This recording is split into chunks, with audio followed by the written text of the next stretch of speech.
Dreams could not be any scarier than the freakish creations of Hieronymus Bosch. His eerie visions display disturbed imagery that was unmatched at the end of the Middle Ages. When we see his art, it portrays personal battles within a troubled mind that inspired painted lessons for humankind. There is no mistaking the unique creations of Hieronymus Bosch for works by contemporaries like Leonardo da Vinci or Raphael. Many of his paintings are a feast of fantasy visions we have never witnessed before, which is quite startling considering the conventions of this period. His odd creations keep us asking where these disturbing yet extraordinary characters came from. Hello everyone, my name is Craig, host of Medieval to Modern. We feature fascinating information from civilization's medieval ages. After presenting another captivating episode of history, we will reveal the Medieval to Modern top 8 of intriguing facts about Hieronymus Bosch. Thank you for joining us today. Hieronymus Bosch is the most enigmatic Dutch master painter we know. There are no known diaries or notes that he left behind. The artist's birth name was Jerome van Eyck. He was born around the year 1450 in the present-day Dutch town of Hertogenbosch to a family of painters. He too entered the profession, though we have no records of how he came about his unique style of painting. Mr. Bosch surely felt as devoted to his hometown as he was to his Christian beliefs, since he spent his entire career in this place. When most people think about the paintings of Hieronymus Bosch, they are particularly interested with the middle years of his outstanding career.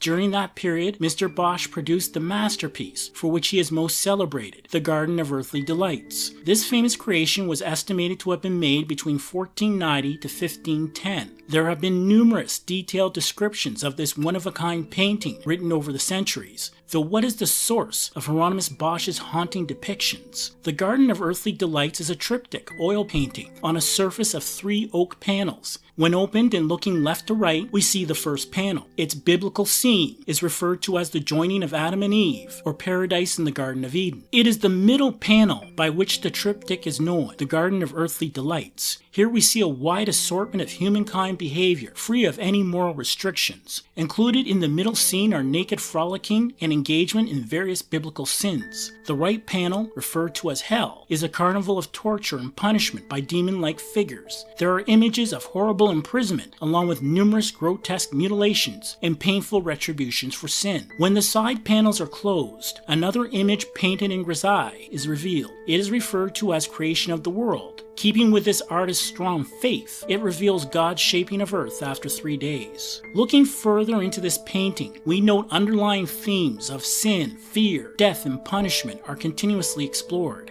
In the Garden of Earthly Delights, one notes that Hieronymus Bosch is not an optimistic judge of human character. He is a keen observer of society's obsession with lust and physical pleasure, and seems to compel us to take heed of the harm from such vices. These distorted, eerie images are not meant to create a sense of trust in the nature of humankind. Clearly, he is portraying a society swayed by vices. It is a world that is utterly corrupt and lacking in the basics of trust and moral values. So, where do these freakish creatures, unnatural beings, and contorted figures have their origins? Their detailed, almost futuristic depictions are stunning, as if viewed firsthand by the artist's own eyes before being transferred to these oak panels. Having made our descriptive introduction to the Garden of Earthly Delights, we shall now attempt to answer where the mind of Hieronymus Bosch accessed these disturbing visions. As with many fears we have later in life, it is often said childhood events could hold important clues. Hieronymus Bosch is no exception if we look at what happened to his hometown during the year 1463.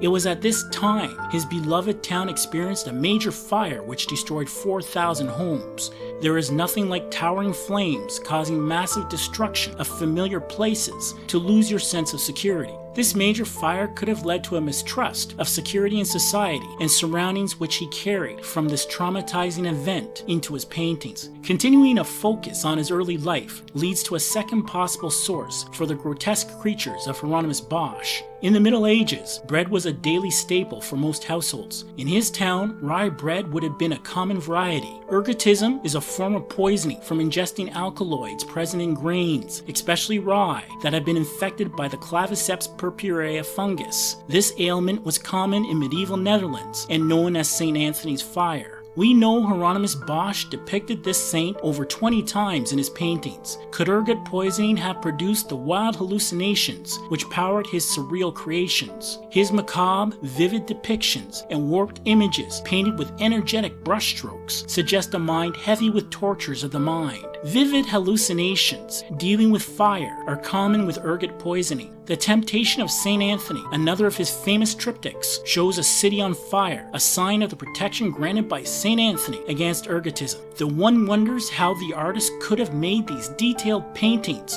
while in the throes of such a painful, disfiguring disease. In my view, it is more reasonable to assume Mr. Bosch was the observer of fellow townspeople dealing with this horrific disease, and not a victim himself while painting. These muses would provide the grounding for his graphic depictions of contorted agony and dismemberments. Some regions of medieval Europe thought the signs of ergotism were initial steps towards hellfire. In Mr. Bosch's paintings, which rely to a great degree on symbolism, we see a surreal vision on the whole concept of religion and the human place within it. I believe Mr. Bosch's focused, otherworldly imagery is meant to capture our attention to the pending danger of mortal sins. For in his portrayals of nightmarish hell, serious sinners endure a future of continuous punishment. There is another possible source for Hieronymus Bosch's stark imagery. These fanciful creations could have been the product of a lifetime studying early Christian Bible books and manuscripts. When one looks at such material from the medieval ages, they contain numerous illustrations and figures which deviate from natural depictions. Their frightening interpretations of heaven, hell, and purgatory were meant to have its reader frightened into faith and devotion. When combined with deep-set traditions of folklore at that time, it was almost certain these elements were also used in Hieronymus Bosch's works. Fear was a constant in the everyday world surrounding Hieronymus Bosch. A growing societal transformation from the medieval period to the Renaissance happened during his lifetime. As a result, there seemed a great anxiety within the artist, an uncertainty with beliefs once held dear by society and himself. Let us not forget the infamous witch hunts began during the 14th and 15th centuries. To my mind, his paintings show a deep concern with salvation, morality, and the afterlife, consistent with important issues in his dominant church culture society. During the late medieval period, beliefs that marked the high point of the Middle Ages were being challenged by new thoughts and experimentation. This included questioning the rigid authority of religious organizations and their strict hierarchy. However, centuries of devotion were still a large part of the everyday. Growing societal and political chaos also created a desire for familiar ways, and many frightened by the future unknown. The consequences of an uncertain world may have manifested in Mr. Bosch's work with surreal spiritual battles between earthly temptation and the need for salvation. Of course, the depictions in Mr. Bosch's paintings were not all apocalyptic. There is also amusement in these odd figures and gestures. In my opinion, Hieronymus Bosch used freakish, horrific creatures and bizarre imagery to attract our attention to the vices he felt compelled to warn us against. Unfortunately, very little personal information is available on Hieronymus Bosch to confirm or deny these theories. Millions of people over centuries have gazed upon the Garden of Earthly Delights in both shock and wonder. They too ask themselves how these images of freakish creatures and sin came into the mind of Hieronymus Bosch. His use of brilliant technique and dark symbolism stays with our minds. It is a shame that we can only view the works of Hieronymus Bosch in 25 authorized paintings. This Dutch master artist, seen as the early pioneer of surrealism, has also influenced modern-era paintings from artists like Max Ernst and Salvador Dali. Hieronymus Bosch passed away on August 9, 1516. At the time of his death, he was internationally recognized and collected by noble families in Spain, the Netherlands, and Austria. Which brings us to that time at which we will share the medieval to modern top 8 of intriguing facts about Hieronymus Bosch. As our viewers know, we believe knowledge is ageless as well as enjoyable. Now we shall present them all for your learning pleasure. Number 1. Hieronymus Bosch is known to have signed only 7 of his works. Number 2. Hieronymus Bosch did not date his paintings. Number 3. 8 drawings have also been confidently authorized as made by this artist. Number 4. The Garden of Earthly Delights is now housed at the Museo del Prado in Madrid, its home since 1939. Number 5. Unfortunately, some of his works may have fallen victim to the societal values of the Protestant Reformation, which destroyed paintings viewed as immoral. Number 6. Yes, even his adopted painting name of Hieronymus Bosch was derived from his birthplace. Number 7. Between the year 1479 to 1481, Mr. Bosch married a wealthy woman, which meant he did not have to rely solely on painting for his livelihood. Number 8. It is widely assumed that Bosch's father or one of his uncles taught him to paint, but none of their works are in existence today.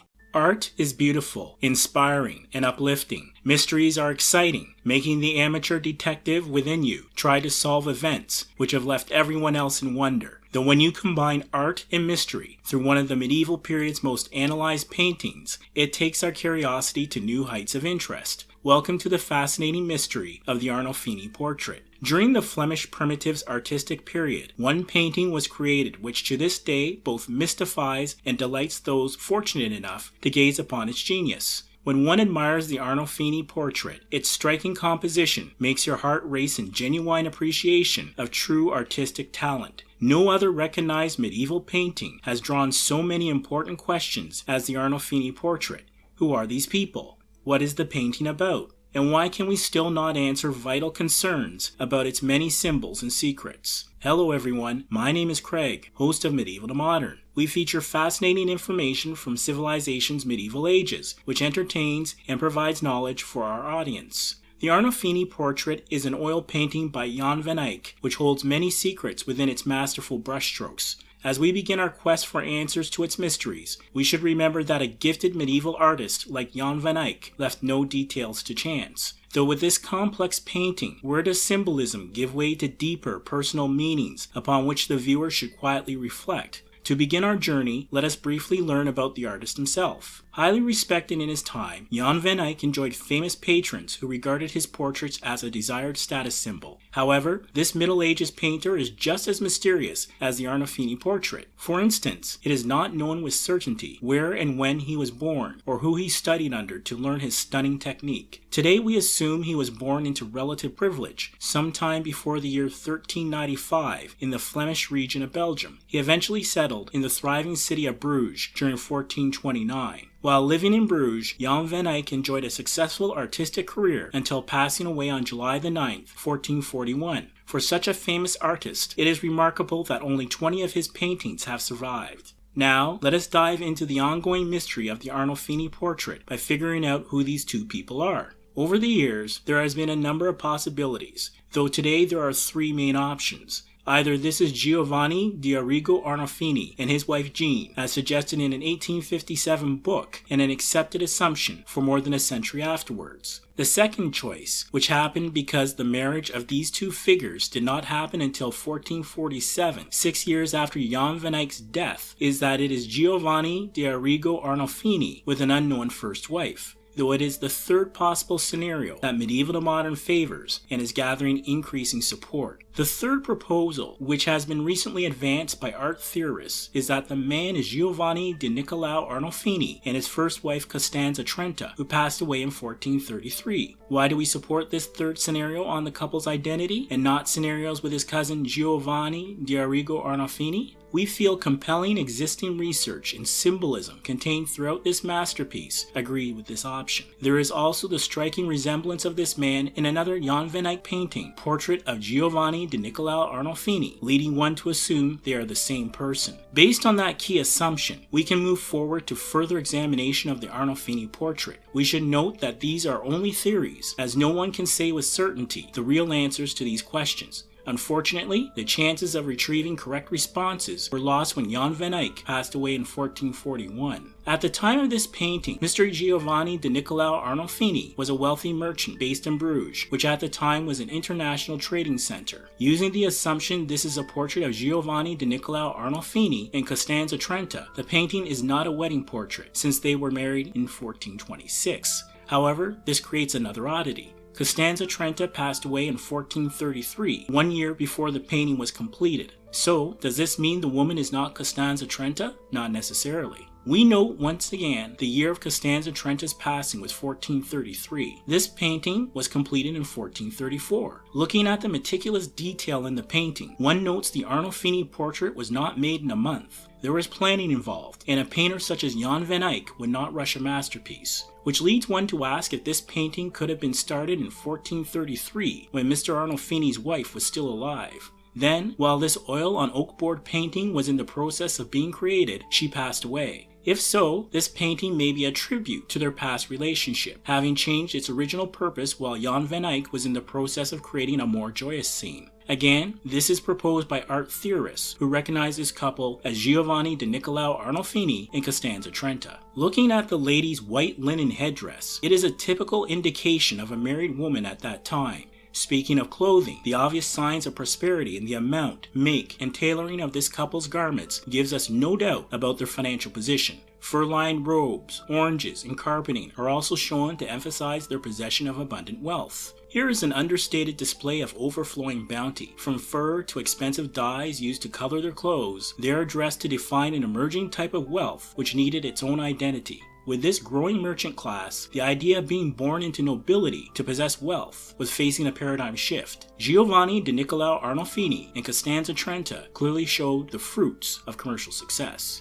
Nevertheless, during this medieval period, it was important, even with wealth, to be aware of one's status in a way which did not challenge convention. So, there are no pretenses to nobility in their fashion. Their poses and features in this painting indicate wealth, though also the establishment of a pious household. Continuing on the topic of clothing, one notes the lady appears to be showing another kind of abundance, though if you think she is pregnant, that is not the case. With this style of medieval women's clothing, holding up bulky gowns makes the person appear to be expectant, though it is also seen by some as indicative of displaying a fertile female body. Unfortunately, it could also indicate the reason for Costanza Trenta's passing, which could have been through childbirth. Jan van Eyck would not have missed putting this symbolic message into his painting, challenging us to realize the deeper meaning of her pose. Gazing towards the feet of Costanza Trenta, we see a dog whose breed is Brussels Griffon. During this period, the dog was a symbol of fidelity and loyalty in a relationship. It was also an indication the couple wishes to have children, though its position, shown at her feet, brings additional meaning. If we follow the theory this is Costanza Trenta, she would have already passed away by the time this painting was finished. In this case, the dog would symbolize aiding her into the afterlife. Dogs were commonly seen on full-length women's tomb carvings from this period. Looking further, one eyes the chandelier between the couple. Chandeliers were an expensive item, rarely seen outside churches.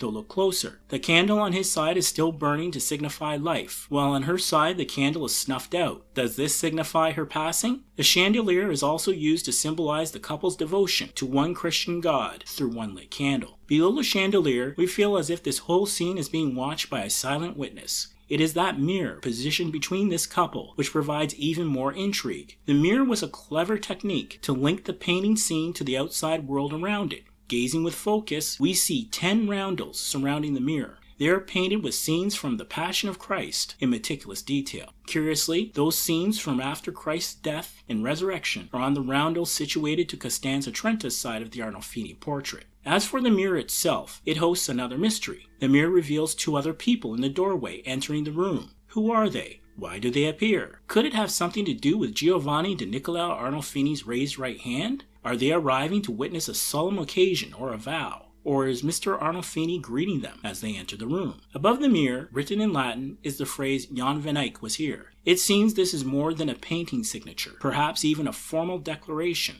Assuming Jan van Eyck is one of the figures entering the room, who is the second? An assistant perhaps? Or even us, the viewer, gazing upon the scene with Jan van Eyck in wonderment. Now it is time to introduce some more interesting information about the Arnolfini portrait. In recent decades, the Arnolfini portrait was inspected with infrared technology. That process allowed researchers to study the underdrawing, or preliminary sketches, which guided Jan van Eyck while painting this masterpiece. What they found may help give more credibility to the theory this is Giovanni de Niccolao Arnolfini and his first wife Costanza Trenta. The first surprise unveiled through using this technology is that the Brussels Griffon dog was not in the underdrawing sketch and was added during the painting process. This would indicate it was an adjustment Jan van Eyck made while painting. Certainly, the death of Costanza Trenta would qualify as a significant event this meticulous painter would make adjustments for in the Arnolfini portrait. If the death was due to childbirth, the previously mentioned fertility symbolism shown throughout the painting suggests this creation became a memorial rather than its original intent. In addition, the chandelier is not present in the underdrawing, so the symbolism of the extinguished candlelight on Costanza Trenta's side of the lighting fixture also indicates the end of life.